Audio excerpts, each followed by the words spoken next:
Bueno, hermanos, pues gracias al Señor por esta primera parte de la reunión, ¿verdad?, tan solemne, que nos lleva a todos a recordar el mandato de Cristo y participar de sus símbolos. Lo hacemos hasta que Él venga, recordando ese sacrificio perfecto, como hemos dicho, por medio de la oración, y también participando del pan y de la copa. Y sin duda que este tiempo está siendo un tiempo de bendición, así que para nosotros también, para Mari y para mí, es un refrigerio, no es una carga en ningún momento, todo lo contrario, un regalo de los muchos que el Señor nos da, compartiendo la comunión con iglesias hermanas como vosotros. Y como decía el primer día, bueno, casi más me siento de dentro de la casa que de fuera, y creo que es así, lo digo de corazón.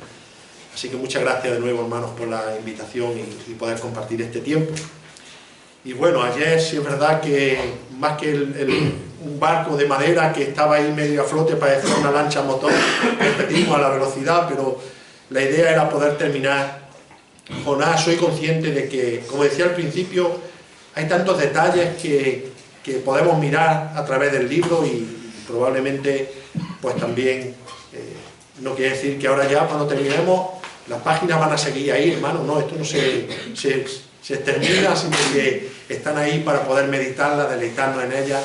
Y como decíamos al principio, una historia tan conocida siempre nos invita a seguir sondeando sobre ella para crecer. Pero sí me gustaría dejarlo terminado también hoy con estos dos capítulos que nos quedan, el capítulo 3 y el capítulo 4. Así que vamos a Jonás, capítulo 3, versículos del 1 al 10 en principio, y después veremos el capítulo 4. Y dice así, Jonás 3, del 1 al 10. Vino palabra de Jehová por segunda vez a Jonás diciendo: levántate y ve a Nínive, aquella gran ciudad, y proclama en ella el mensaje que yo te diré. Y se levantó Jonás y fue a Nínive conforme a la palabra de Jehová. Y era Nínive ciudad grande en extremo de 3 días de camino. Y comenzó Jonás a entrar por la ciudad, camino de 1 día, y predicaba diciendo: de aquí a 40 días Nínive será destruida. Y los hombres de Nínive creyeron a Dios, y proclamaron ayuno, y se vistieron de cilicio, desde el mayor hasta el menor de ellos. Y llegó la noticia hasta el rey de Nínive, y se levantó de su silla, se despojó de su vestido y se cubrió de cilicio, y se sentó sobre ceniza. E hizo proclamar y anunciar en Nínive, por mandato del rey y de sus grandes, diciendo: hombres y animales, bueyes y ovejas, no gusten cosa alguna, no se les dé alimento ni beban agua, sino cúbranse de cilicio hombres y animales, y clamen a Dios fuertemente, y conviértase cada uno de su mal camino, de la rapiña que hay en sus manos. Quién sabe si se volverá y arrepentirá Dios, y se apartará del ardor de su ira, y no pereceremos. Y vio Dios lo que hicieron, que se convirtieron de su mal camino, y se arrepintió del mal que les había dicho que les haría, y no lo hizo. Hasta aquí la palabra del Señor. Ahora, hermanos, en algunas ocasiones yo creo que todos hemos escuchado la frase de nunca segundas oportunidades fueron buenas. Lo hemos escuchado en más de una ocasión, ¿verdad? Nunca segundas oportunidades fueron buenas. Ahora, esta frase tiene, como podemos observar, una connotación mala, una connotación negativa. Además, que se puede aplicar a muchas cosas de la vida. Sobre todo, lo que apuntan o señalan es que si hay que dar una segunda oportunidad es porque la primera probablemente fue un fracaso. Ahora, esta frase se puede aplicar tanto a un fracaso amoroso, no hay que volver, ya la primera parte fue mala, ya mejor dejarlo. Un fracaso probablemente al emprender una empresa, mira, si la primera vez fue mala, nunca una segunda oportunidad va a ser mejor, ya acabó mal, más vale dejarlo así.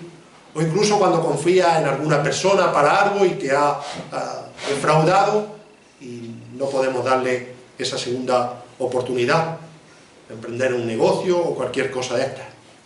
Ahora, no siempre Esta frase, hermanos, debe de apuntar a un sentido negativo. De ahí que lo que está haciendo Dios con Jonás, aún habiendo sido un profeta rebelde, le está dando una oportunidad más para que cumpla con la comisión que él había dado.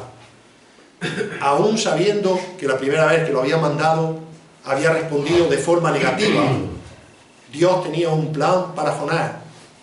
Aún habiendo aprendido por medio de las adversidades, Dios lo va a traer de nuevo hacia la encomendación que le había dado. Ahora, cuando nosotros vemos que el mismo Señor Jesús nombró a Jonás, el currículum que Jonás tiene nadie se lo va a quitar, ¿verdad? Vemos en Mateo capítulo 12, del 38 al 41, cómo dice: a Jonás tenéis por señal, por la obra que había dicho. Evidentemente no lo está resaltando, está recordándole a los fariseos y a los escribas una acción de arrepentimiento ante un mandato del Señor. Pero a pesar de esto, de que el mismo Señor Jesús lo reconoce ahí, Jonás lo vamos a ver siempre retratado como un hombre rebelde, desobediente, que quiso huir de Dios. Un hombre que era celoso por su nacionalidad judía, en la cual él personalmente había considerado que nadie más podría participar de las exclusivas bendiciones que Dios había derramado para su pueblo. Así que no consideraba compartir las promesas de Dios con los ninivitas, y mucho menos con estos salvajes, asesinos, paganos, gentiles. Si nosotros vamos a la lista de Hebreos 11, no nos vamos a encontrar en los héroes de la fe a Jonás. Así que todo lo que podamos decir de él, podríamos decir, lo tiene merecido. Sus connotaciones de lo que hizo lo señalan como un profeta rebelde, que pasó calamidades, que probablemente Dios lo podía haber desechado, pero Dios le está dando una segunda oportunidad. Y decíamos que Dios, hermanos, disciplina, y disciplina precisamente para corregirnos, Así que Dios sigue dando segundas oportunidades, sobre todo, hermanos, cuando se trata de cumplir su voluntad. Si no, como decía al principio, si nuestra historia estuviese escrita, quedaríamos retratados para siempre por las veces que hemos desobedecido, ¿verdad? Sin embargo, el Señor ha mostrado misericordia con cada uno de nosotros. Ahora, esto es lo que podíamos decir con respecto a Jonás. Desde el momento en que fue arrojado al mar, tragado por un pez que Dios había preparado, ser vomitado de nuevo en la costa, nos pueden surgir muchas preguntas por medio de toda la historia de Jonás. Una de ellas que yo me hacía es: ¿fue necesario que Dios hiciese pasar por todo este mar a Jonás para enseñarle una lección? Bueno, si lo vemos escrito es porque fue necesario. El Señor nunca se equivoca, ¿verdad? Otra pregunta que me hacía: ¿fue esto una prueba para Jonás? Bueno, evidentemente estaba Dios probando no su fe, sino lo que estaba saliendo a la luz de Jonás, y lo veremos ahora en el capítulo que hemos leído. ¿Por qué Jonás había sido motivado para hacer precisamente todo lo contrario a lo que el Señor le había mandado? La carta de Santiago nos recuerda, y creo que la estáis estudiando, ¿verdad?, que Dios no tienta a nadie. ¿Por qué? Porque Dios no puede ser tentado. Así que, cuando yo pensaba en esto, también pensaba en lo siguiente: Dios no preparó el pecado de Jonás. Dios no preparó la rebeldía de Jonás. Todo esto fue la decisión personal de Jonás. Sin embargo, Dios sí mostró su providencia, preparando todo aquello que lo haría sufrir, pero precisamente para traerlo de nuevo, para recomisionarlo de nuevo hacia el mandato que él había hecho. Lo restauró para su servicio, para el servicio del Señor. Ahora, eso es lo que vamos a ver, hermano. ¿Cómo fue Jonás recomisionado, verdad? Y esa es la pregunta que nos deberíamos hacer: ¿cómo fue recomisionado Jonás? Y bueno, dejamos a Jonás en una situación bastante dramática. El pez vomitó a Jonás en tierra. El relato sigue teniendo detalles para observar. Una vez más, soy repetitivo, el libro de los detalles. Pero daros cuenta, uno de ellos es que el Jonás fue vomitado en tierra. Es decir, o a la orilla de alguna playa, o en una costa, pero en un sitio en el que su vida quedaba salvada. Recordemos, y decíamos ayer, que si Dios hubiese querido poner a otro profeta en desobediencia de Jonás, haberlo quitado del medio, lo hubiese hecho en el primer momento, y haber seguido con su encomendación. Sin embargo, quería a Jonás cumpliendo el mandato que le había dado. Si quería haberlo matado, podía haberlo hecho ya. Así que esto nos lleva a que la ballena no lo vomitó, ha salido la palabra, mira que con el pez no lo vomitó en medio del mar y le dijo, bueno, Jonás, te queda una última prueba. Voy a hacer que el pez te vomite en medio del mar, y si llega a la orilla, va a tener una segunda oportunidad. No, ¿verdad? Lo hace directamente en tierra. Cosa a la cual vemos la soberanía de Dios, como hemos estado viendo en todo el relato, mostrando dónde quería Dios a Jonás. Así que la segunda oportunidad se la estaba dando desde el principio de toda la narración, conociendo la omnisciencia del Señor y conociendo todo el principio y todo el final de la historia. Jonás estaba donde Dios quería que estuviese.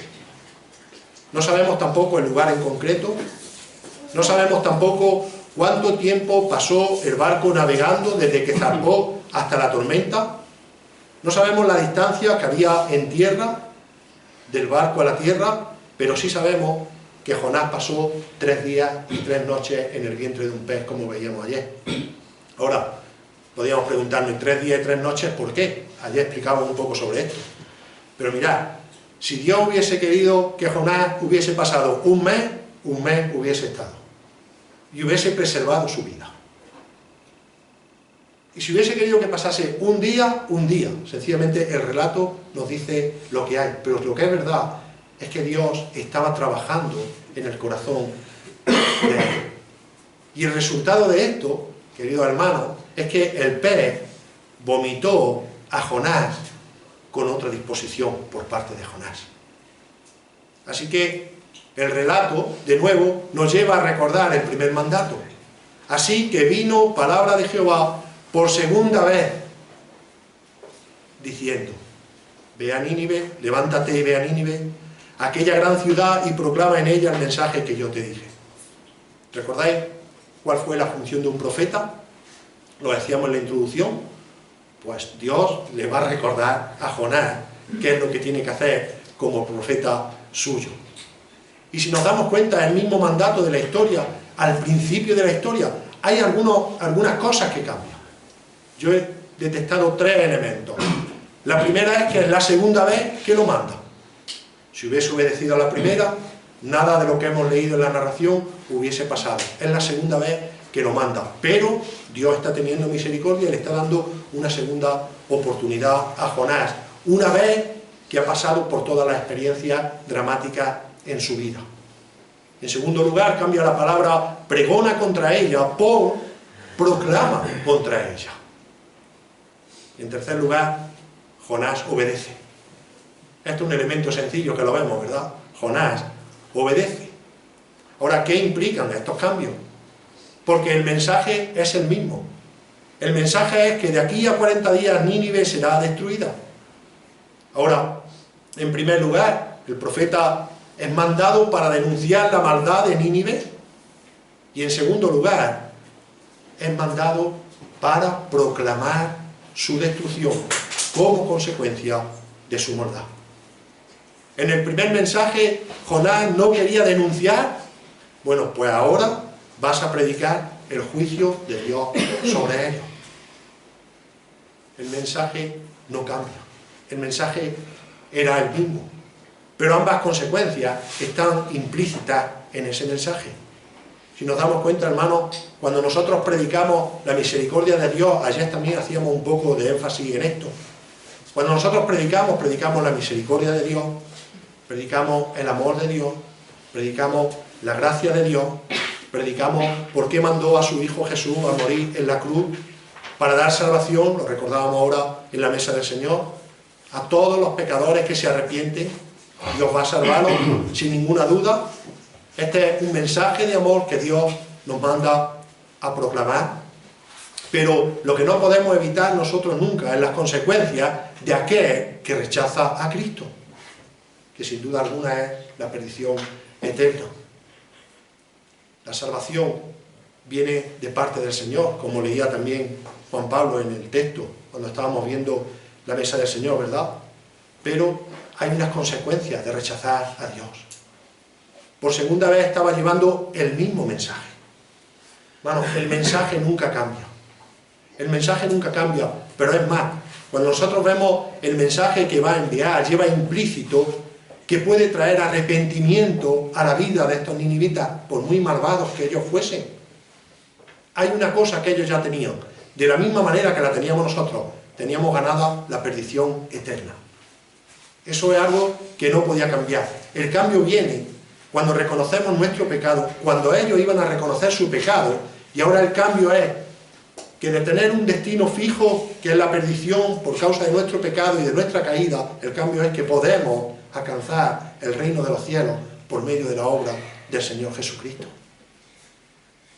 Evidentemente ellos estaban pidiendo, el mensaje incluía también ese arrepentimiento, y aunque van a ser salvados por la obra del Señor Jesucristo, aquí no está nombrando al Señor Jesucristo, pero implícitamente quien muere por todos los pecadores es Cristo Jesús.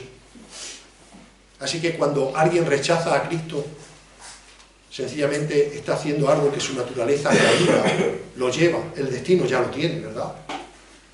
Y el mensaje que Jonás estaba diciendo era un mensaje de juicio. Y mirad, hermanos, de la misma manera cuando leemos que la maldad había subido hasta Dios y por eso lo iba a condenar, yo pensaba en una cosa en la actualidad, en el día de hoy. Si alguien no tiene a Cristo, aunque no sea una persona de Nínive con esa maldad, la maldad de tu corazón, la maldad del corazón de cualquier pecador, está subiendo ahora mismo ante la presencia de Dios. No tengamos ninguna duda en eso. Aunque no seamos tan crueles como lo puede ser una persona de Nínive. Si no tenemos a Cristo, la maldad que se está cultivando en nuestro corazón está subiendo ahora mismo ante la presencia de Dios. Como consecuencia, tu destrucción está cerca si sigues rechazando a Cristo. Y eso es triste. Pero es mucho más gozoso saber que Dios nos permite seguir predicando el Evangelio, nos sigue dando oportunidades para predicar el mensaje de salvación, como lo hizo con Jonás hacia un pueblo caído. Así que daros cuenta, Jonás se levantó y dice que fue a Nínive conforme a la palabra de Dios. ¿Y qué tenía que llevar? Precisamente eso. No podemos pararnos en los detalles de cómo saldría Jonás del vientre del pez. Porque no era importante que Jonás contara su testimonio. Lo importante es que Jonás llevara el mensaje que Dios le había dicho que tenía que llevar.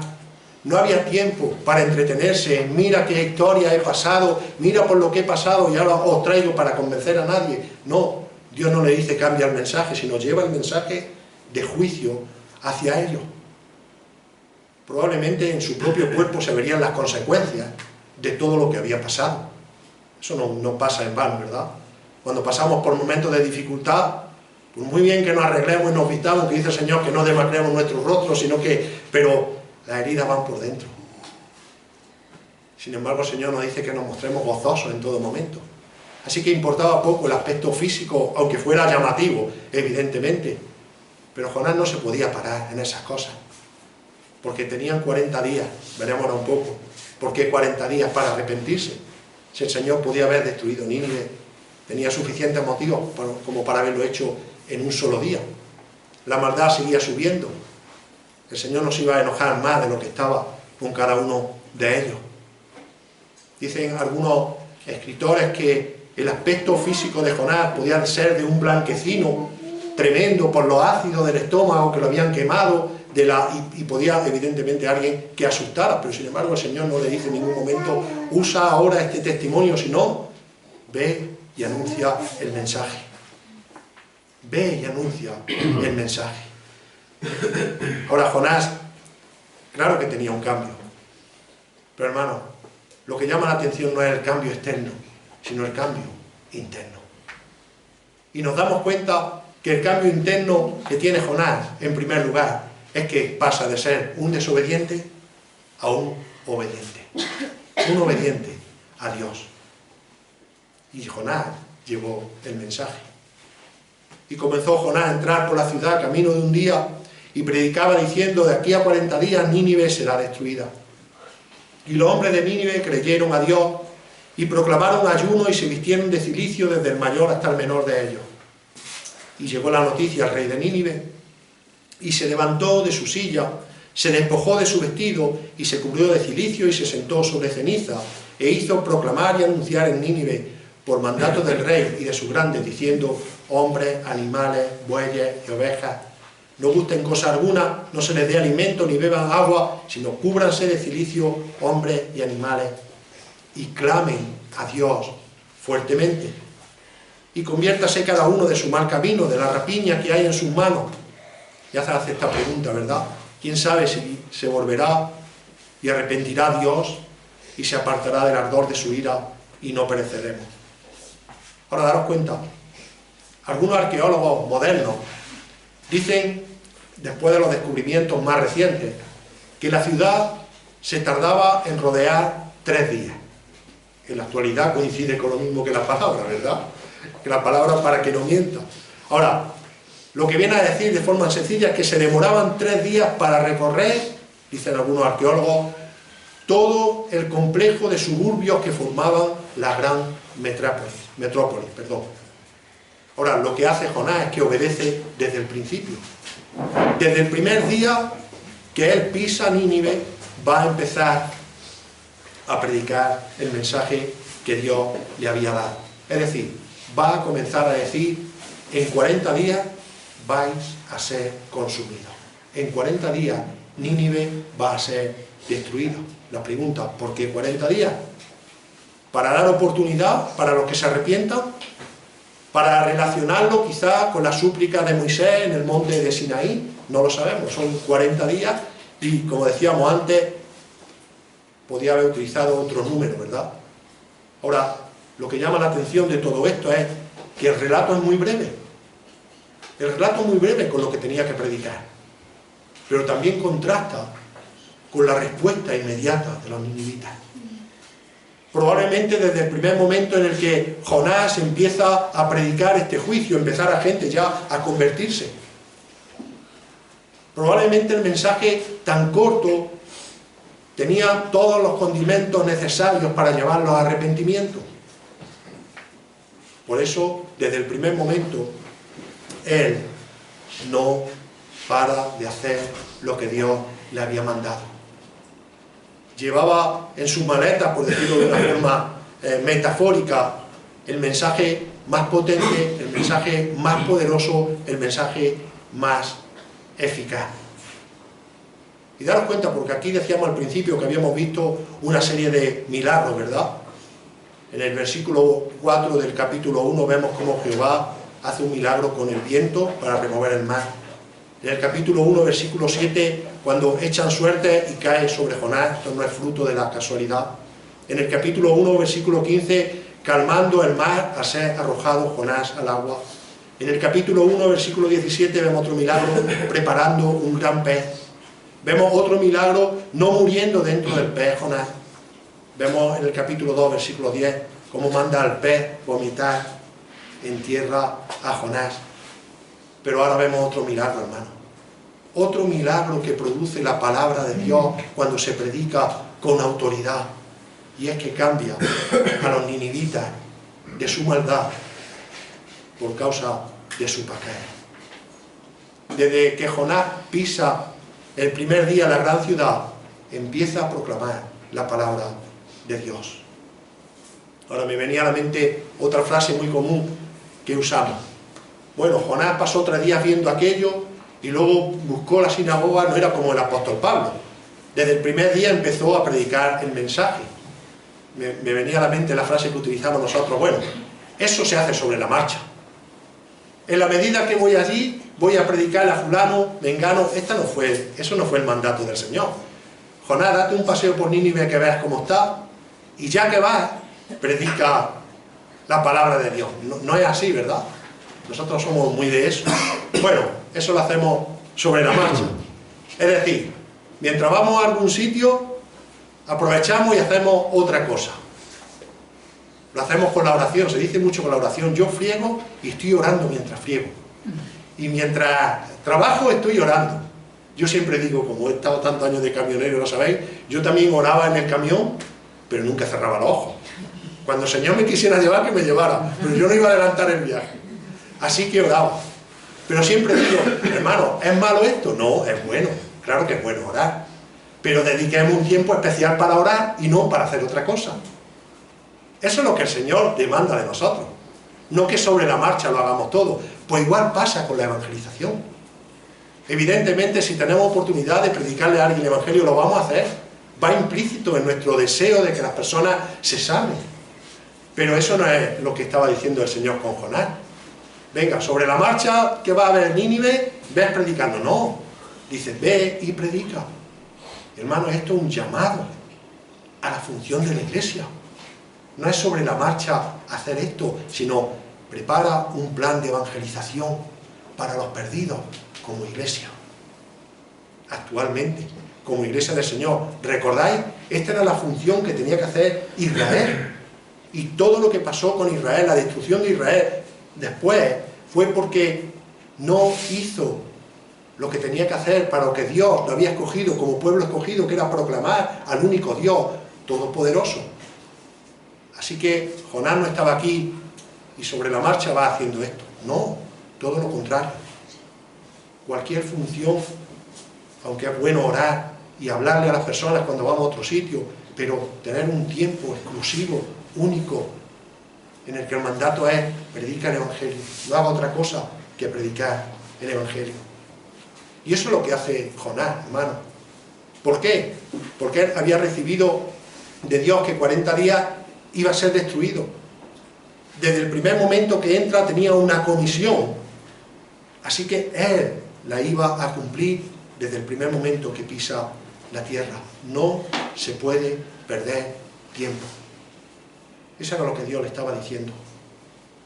Así que, daros cuenta, cuando Jonás llega a predicar este mensaje, independientemente de la actitud exterior o de la condición o del físico exterior que llevara, él había sido un hombre que había experimentado ya el juicio de Dios, el poder de Dios, pero también había experimentado la misericordia de Dios. Por eso le estaba dando esa segunda oportunidad.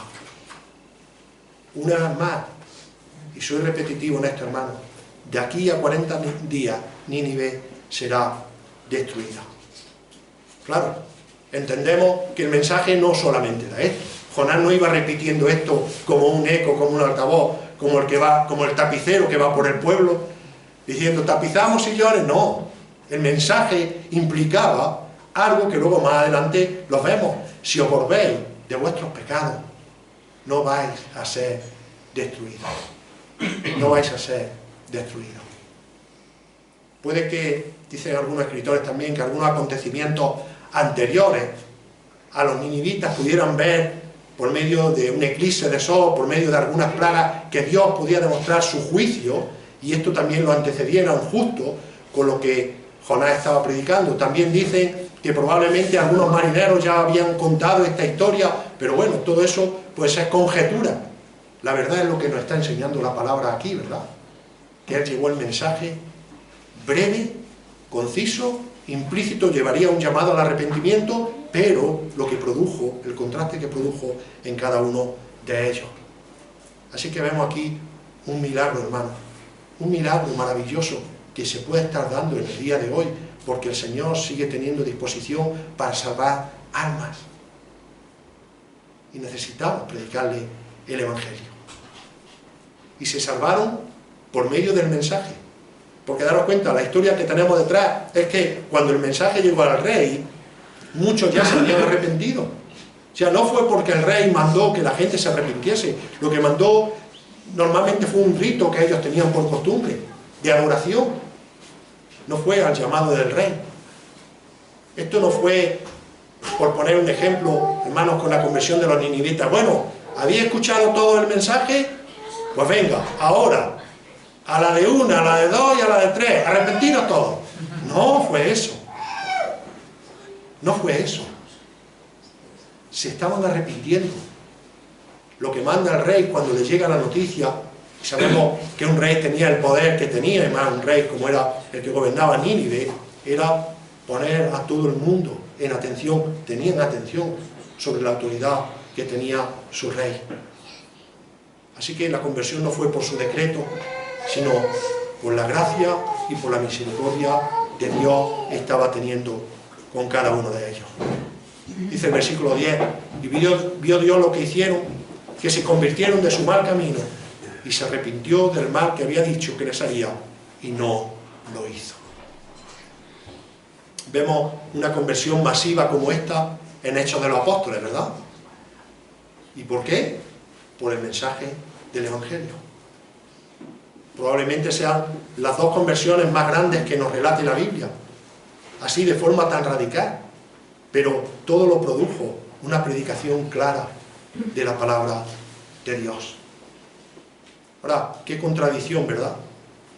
Qué contraste más grande, porque cuando Jonás parece que ya había venido con esa segunda oportunidad a recibir el mensaje, ahora es cuando revela delante de Dios la causa por la cual en el principio había huido del primer mandato.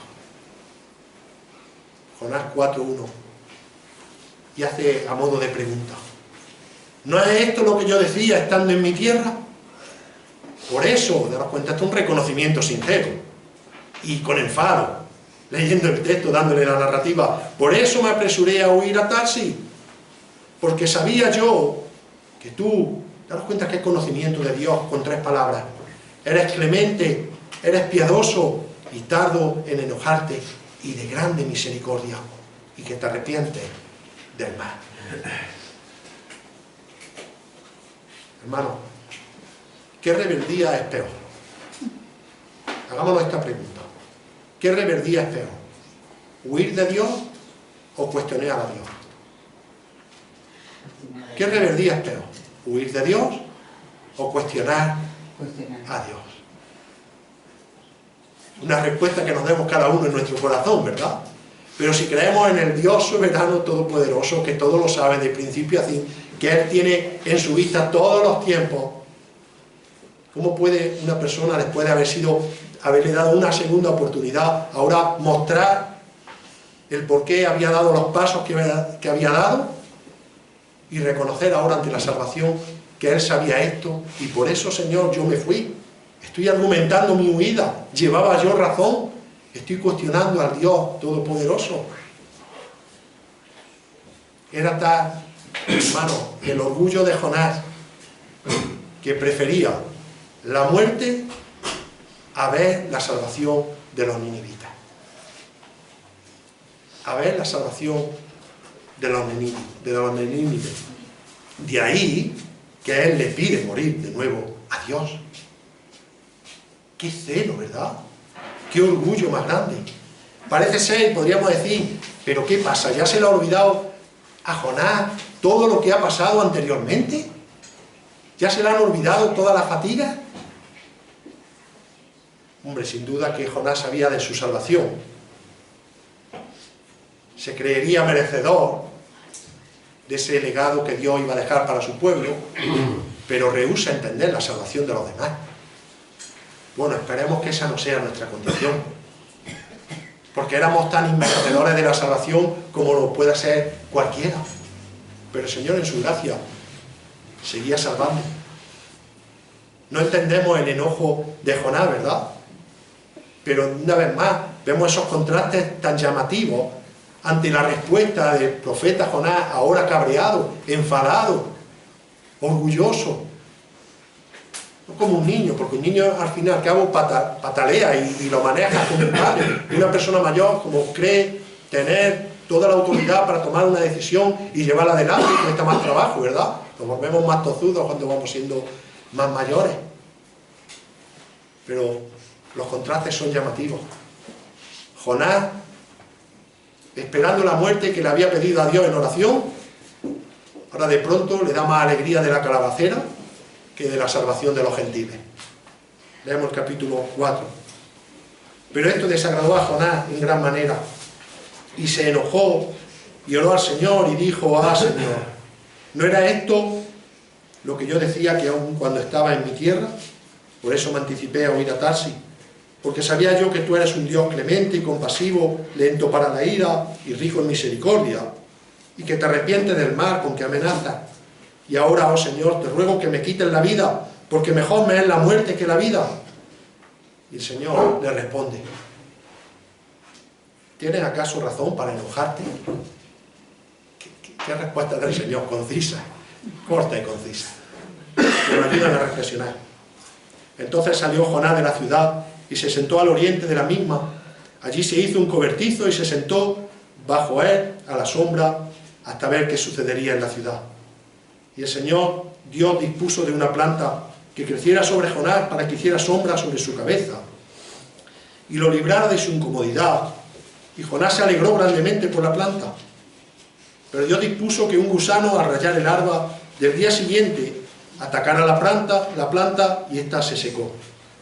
Y sucedió que al salir el sol dispuso Dios un sofocante viento solano, y el sol hirió la cabeza de Jonás, y él desfallecía. Y deseaba con toda su alma morir, diciendo: mejor me es la muerte que la vida. Entonces dijo Dios a Jonás: ¿tienes acaso razón para enojarte por causa de la planta? Y él respondió: tengo razón para enojarme hasta la muerte.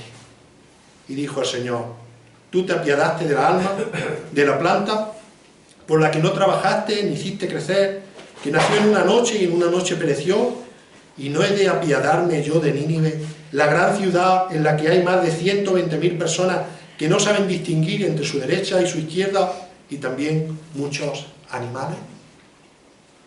Hoy comentábamos en la mesa que hay que ver que, pudiendo terminar Jonás en cualquiera de los capítulos, termina con una pregunta, nos deja ahí. Bueno, esto no es una serie de Netflix, hermano, no hay más capítulos. No hay más capítulos. Ilustrábamos al principio que si fuese el guión de una película buena y lo hicieran, que sería fantástico, ¿verdad? Pero termina así. Jonás, repetimos esos contrastes, esperando la muerte que le había pedido a Dios en la oración, se alegra más de la calabacera que de la salvación de los hombres de Nínive. Lo cual especifica luego un poco más el Señor, le especifica aún Jonás, a camino de 3 días iría viendo la población que hay, ¿verdad? Si había tantos niños, a lo que está haciendo alusión, a los que no distinguen entre su mano derecha e izquierda y personas mayores, no lo estaba viendo durante el camino. Probablemente la población sería de unos 600.000 habitantes. ¿No merecían la salvación ellos? Una vez más, se le debió olvidar a Jonás todo lo que había pasado y desear de nuevo la muerte a Dios. Aquella vida que le había salvado Dios, ahora él sigue pidiendo la muerte. Dios le va a dar una respuesta, hermano, sin duda alguna, de aquellos que él valora, que han sido creados a imagen y semejanza. Y Dios le da más valor a los de Nínive que a toda planta criada, que a toda creación que sea por fuera del hombre. ¿Por qué? Porque Dios ha creado a todo hombre y a toda mujer a imagen y semejanza suya. Por muy pecador que sea, están creados a imagen y semejanza suya. Ya hablábamos de esto, ¿verdad? Como Dios ha hecho una creación perfecta que se sujeta a su creador, pero Dios ama sobre todas las cosas a aquellos que han sido creados a imagen y semejanza de Dios. Por eso termina y dice: y no tendré yo piedad de Nínive, aquella gran ciudad donde hay más de 120.000 personas que no disciernen entre su mano derecha y su mano izquierda. ¿Cómo podría ser la actitud de Jonás, que estaba dispuesto a sentarse, a morir? Dios le prepara un solano a la distancia para que vea qué iba a suceder con la ciudad de Nínive, y luego vuelve, como los ejemplos que poníamos, ¿verdad?, ahora a cuestionar lo que Dios estaba haciendo. Bueno, al principio dijimos: no seamos unos rebeldes, con el ejemplo de Jonás. Y Jonás comienza siendo un rebelde y ahora cuestionando. Y poníamos 3 ejemplos, ¿verdad? Y vimos ejemplos bíblicos. Vimos a Saúl con las consecuencias que le pasó por desobedecer, por creer que él podía tener más misericordia que Dios y no matar o destruir a todos los de Amalek como él había mandado. Vemos el contraste de la obediencia de Felipe, cuando lo manda y sin discutir nada, va y vemos el resultado, conversión. Y vemos también un poco el cuestionamiento de Ananías, pero aún obedeciendo, ¿verdad? Y vuelve la historia a llevarnos a eso una y otra vez. Por eso decíamos que cuando leemos Jonás siempre nos lleva adelante, atrás, adelante, atrás. Pero, hermanos, probablemente nuestra vida sea así. Avanzamos, retrocedemos. Situaciones nuevas, nos olvidamos de las pasadas. Parece todo como un círculo rodando y rodando y rodando, ¿verdad? Sin embargo, Dios sigue teniendo misericordia. Sigue preparando lugares estables para nuestras vidas. Sigue preparando calabaceras imaginarias que nos cobijan. Y algunas veces nos lamentamos tanto que parece que estamos discutiendo con Dios, pero eso sí, con la boca cerrada, pero con el corazón siempre mostrando una insatisfacción. Es muy llamativo, como decíamos, que el libro termine con una pregunta. ¿No tendré yo piedad de Nínive? Aquella gran ciudad donde hay más de 120.000 personas que no saben discernir entre su mano derecha y su mano izquierda, incluye los animales. Bueno, también son creación de Dios, ¿verdad?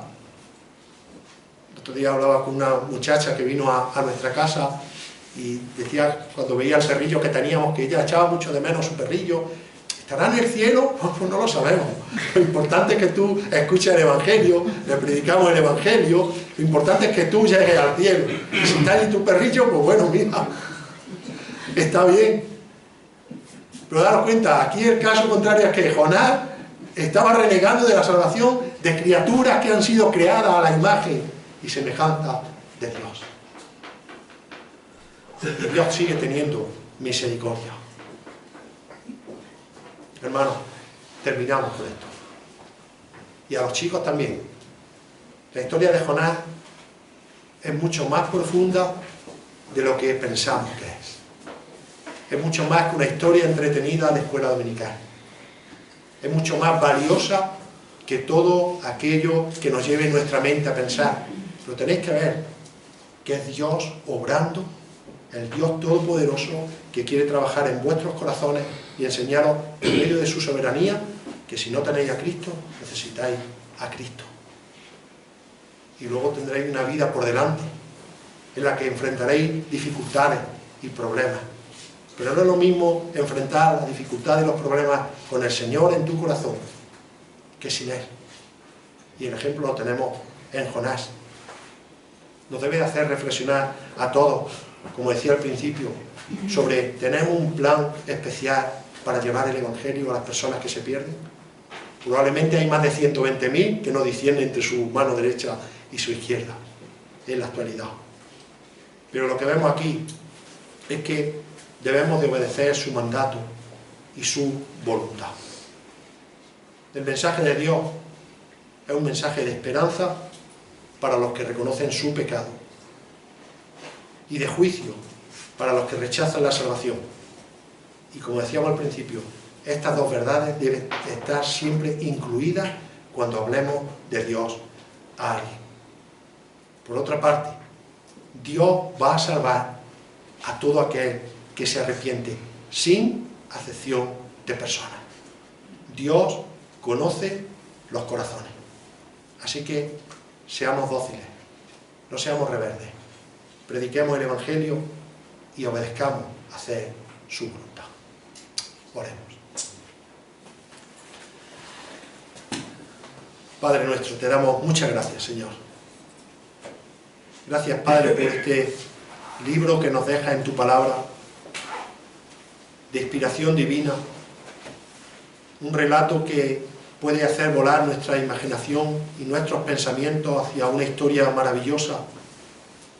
Pero ayúdanos a profundizar, Señor, en todas estas revelaciones que tú nos muestras para corregir, Señor, nuestros errores, para no ser rebeldes, para ser obedientes, para reconocer tu soberanía y tu gracia, para reconocer la salvación que tenemos en Cristo y para ver la necesidad que hay en este mundo, Señor, de llevar tu palabra. Gracias, Padre, porque tú sigues teniendo mucho más amor por los perdidos cuando aún hay margen y tiempo para predicar el Evangelio. No sabemos cuánto, Señor. Esperamos el regreso de Cristo y sabemos que va a ser verdadero, o quizá pasemos a tu presencia por medio de la muerte, pero ayúdanos, Señor, a redimir cada día, llevando el mensaje de esperanza y de salvación que es el Evangelio. Oro, Señor, por mis hermanos aquí presentes para que tú nos fortalezcas, aun en estas lecciones fáciles y sencillas, Señor, a profundizar en nuestros defectos y, Señor, hacerlo cada día mejor para ti, para darte gloria. Pero también oro, Señor, por los más jóvenes que no te tengan.